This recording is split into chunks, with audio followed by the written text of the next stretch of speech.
एक और पॉइंट सुन लें, वो है ऑफशोर कंपनी। अ, ऑफशोर कंपनी आपके किसी बिज़नेस को ऑन कर सकती है।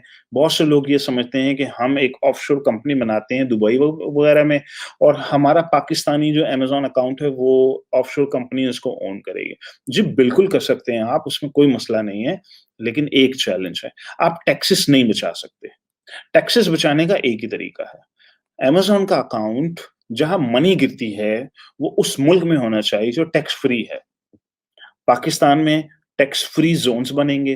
अब टैक्स फ्री ज़ोन्स के अंदर जाके आपने एक छोटी-सी फैक्ट्री लगा ली, वो गवादर भी हो सकता है, गवर्नमेंट बहुत सारे टैक्स फ्री ज़ोन्स बना रही है। आपने जाके वहाँ ऑफ़िस खोला, छोटी-सी फैक्ट्री लगाई, मशीन लगाई, नहीं लगाई, आपने उस एड्रेस के ऊपर, उस बिज़नेस के ऊपर अमेज़न का अकाउंट खोल लिया। ये है टैक्स फ्री अकाउंट। ये है एक टैक्स फ्री, इसमें 1 टका भी टैक्स नहीं पड़ने वाला आपका। लेकिन अब उसकी कंडीशंस, अभी गवर्नमेंट तो अभी नया-नया देख रही है ना, ये हो क्या रहा है। तो साल 2 साल के लिए तो वैसे ही आप लोग टैक्स फ्री ऑपरेट कर सकते हैं अगर आप करना चाहें तो। टैक्स फ्री ज़ोन्स में जाके इंडस्ट्रियल जो ज़ोन्स गवर्नमेंट तैयार कर रही है।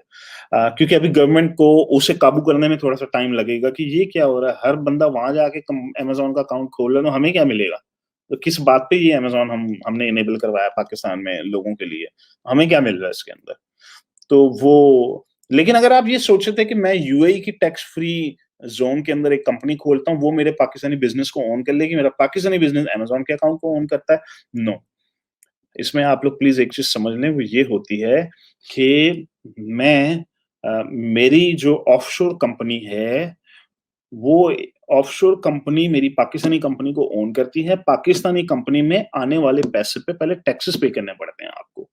एफबीआर से एक बार आपने क्लियरेंस ले ली, टैक्सेस वैक्सेस पे कर दिए हैं, नाउ जो प्रॉफिट बचा है, वो आप लीगली अपनी ऑफशोर के बाद ले जाइए। ये मतलब होता है ऑफशोर। ऑफशोर का मतलब ये बिल्कुल नहीं होता कि मैं दुनिया भर की कंपनियाँ ऑपरेट कर रहा हूँ। मैंने मैंने दुबई में ऑफशोर खोली, अमेरिकन अकाउंट मेरा ऑफशोर के अंदर है। यानी कि मेरी दुबई की जो कंपनी है, वो अमेरिका की एलएलसी को ओन करती है। अब मुझे अमेरिका में 1 टका भी टैक्स नहीं देना, ऐसा कोई चक्कर नहीं है। There is no such thing, ये गलतफ़हमी है आप लोगों की। अमेरिका में टैक्सेस पे करने पड़ेंगे, टैक्सेस पे करने के बाद जो प्रॉफिट बचेगा, उसे मैं लीगली दुबई के बैंक अकाउंट में वायर कर सकता हूँ।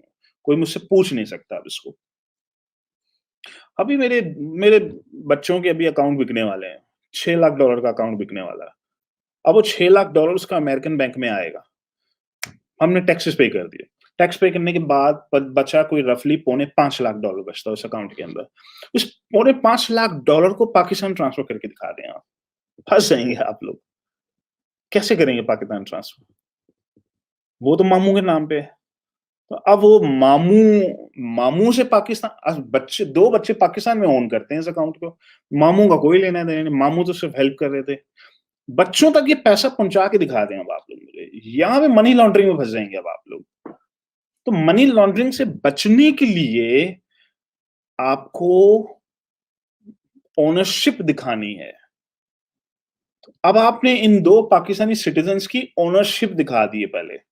तो उसका आसान तरीका मैं आपको बता रहा हूँ, वो ये है कि यूएई की ऑफशोर खोल ली, यूएई की ऑफशोर दुबई अमेरिकन एलएलसी को ओन करती है। टैक्सेस वैक्सेस पे करने के बाद जो बचा है, जो लीगल पैसा है आपका, लीगल प्रॉफिट है, लीगल प्रॉफिट मनी को जब आप बैंक वायर करके दुबई अकाउंट में भेजेंगे, तो बैंक ऑफ अमेरिका या अमेरिकन बैंक या अमेरिकन फेडरल बैंक कोई तंग नहीं करेगा अब आपको। कोई ये नहीं पूछेगा क्यों जा रहे हैं पैसे, हमारे मुँह से $5 लाख निकाल के दुबई क्यों भेज रहे हो? आप बोलेंगे ये लो भाई, ये दुबई की कंपनी इसे 100% ओन करती है, ये प्रॉफिट मनी जो बना है हम इसको लीगली दुबई ट्रांसफर करें, बोले ले जाओ भाई, ले जाओ, आप ही के पैसे हैं। ये मकसद होता है ऑफशोर एंटिटी का असल में। बहुत से लोग कन्फ्यूज़ होते हैं कि ऑफशोर से मैं दुनिया भर में बिज़नेसेस करूँगा, टैक्स फ्री बिज़नेस करूँगा, ऐसा कोई चक्कर नहीं, there is no such thing. ठीक है? अ, ये पार्ट भी क्लियर हो गया आप लोगों को?